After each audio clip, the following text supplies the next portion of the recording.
আসসালামু আলাইকুম আমার প্রিয় প্রবাসী ভাই এবং বোনেরা, আপনারা সবাই কেমন আছেন? এই আল্লাহর বান্দারা তো চিনেন না? নির্বাচনের আগের কিছু ডায়লগ আমি আপনাদেরকে শোনাই, একটু শুনেন। সবাই থেকে বেশি সম্মান প্রবাসীদের দিতে হবে।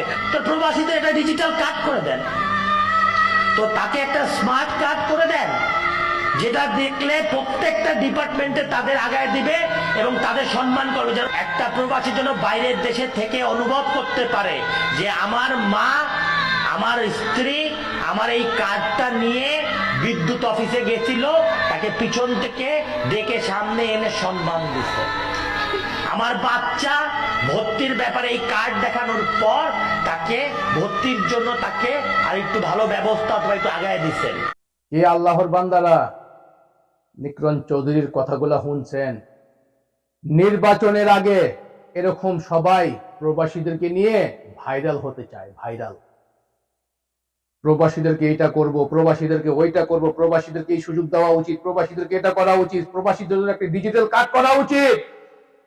কই নিকরণ চৌধুরী, আপনি সংসদের এমপি হওয়ার আগে, নির্বাচনের আগে কত সুন্দর বক্তব্যগুলো দিয়েছিলেন, আমাদের অন্তর ছুঁয়ে গেছিল। আজকে প্রায় 4 মাস 4.5 মাস চলতেছে, একটা দিন তো দেখিনি আপনাদেরকে এই প্রবাসীদেরকে হয়ে একটা কথা বলার জন্য সংসদের মধ্যে। এবং এই 4 মাসের মধ্যে কোনো উদ্যোগ নিয়েছেন আপনারা প্রবাসীদেরকে একটা ডিজিটাল কার্ডের ব্যবস্থা করে দেই? নির্বাচনের আগে যখন আপনারা লেকচার দিয়েছিলেন তখন আপনাদের কাছে পাওয়ার ছিল না,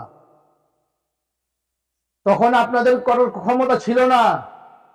এখন তো আল্লাহ রাব্বুল আলামিন আপনাদেরকে পাওয়ার দিয়েছে, ক্ষমতা দিয়েছে, সংসদের মধ্যে গিয়ে প্রবাসীদের হয়ে কথা বলার তৌফিক দিয়েছে। এখন তো একটা কথা বলেন না।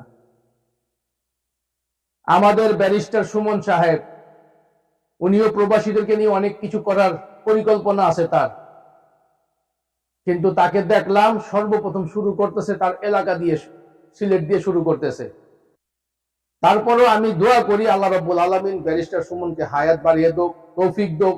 উনি যেহেতু উনার এলাকার প্রবাসী দিয়ে শুরু করতেছে, চল আগামীতে প্রত্যেকটা প্রবাসীর জন্য এই সুযোগ সুবিধাটা অবশ্যই হবে। কিন্তু আমার কথা হলো গিয়ে, আপনারা নির্বাচনের আগে এত ধরনের লেকচার দিতেছেন, এটা করবো, ওইটা করবো, এটা করেঙ্গা, ওইটা করেঙ্গা, নির্বাচনের পরে কুচবি নেই করেঙ্গা। কই আপনাকে তো দেখা যায় না? লাখ লাখ প্রবাসী প্রতিদিন কত ধরনের হয়রানি শিকার হইতেছে। পাসপোর্ট বানাইতে হয়রানি শিকার হয়, মেডিকেল করতে ঘুষ দিতে হয়, টিকিট কিনতে ঘুষ দিতে হয়। একটা দিন তো আপনাকে দেখি না একটা প্রবাসীরে একটু সহযোগিতা করণের লেগা। স্বার্থ শেষ, এমপি হয়ে গেছি গা, মন্ত্রী হয়ে গেছি গা, শেষ, দায়িত্ব শেষ। এখন হুদা লেকচার দিয়া রোদের মধ্যে খাড়ায় বাসন দিমু, খামাখা চেহারা কালো হয়ে যাবো গা, গলা হুয়া হয়ে যাবো গা, গরম অনেক বেশি। ইকন আমার ভাইয়েরা, কারণ আমরা সাধারণ প্রবাসীরা যখন একটু ভালো কথা কই না, অনেকের শরীরের মধ্যে জ্বালা পোড়া সৃষ্টি হয়, বুঝছেন?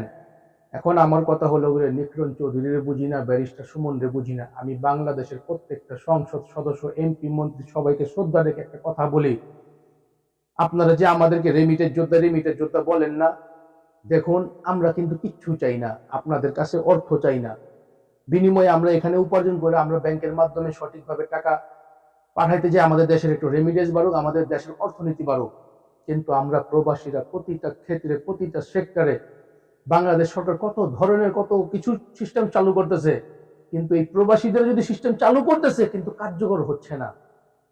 তাই আমি আপনাদেরকে বিনত অনুরোধ করব, আপনারা যে কোনো কিছু চালু করতেছেন এটাকে তদারকি করেন, প্রবাসীরা কি সেই সুযোগ সুবিধা পাইতেছে কিনা, প্রবাসীরা সেই সুযোগের মধ্যে আছে কিনা, প্রবাসীরা সেই সুযোগগুলা ঠিকভাবে পাচ্ছে কিনা। আল্লাহ রাব্বুল আলামিন সবাইকে ভালো রাখেন, সুস্থ রাখেন। প্লিজ আমার ভিডিওটা ভালো লাগলে শেয়ার করবেন।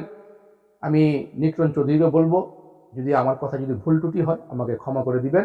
কিন্তু আপনি নির্বাচনের আগে যে লেকচারগুলো দিচ্ছেন, কিন্তু কথা কাজে আপনি মিল রাখেননি। জানি না সামনেতে আপনি করবেন কিনা, জানি না। আল্লাহ তাআলা আপনাকে করার তৌফিক দান করেন। আপনারা ভালো থাকবেন। আল্লাহ হাফেজ।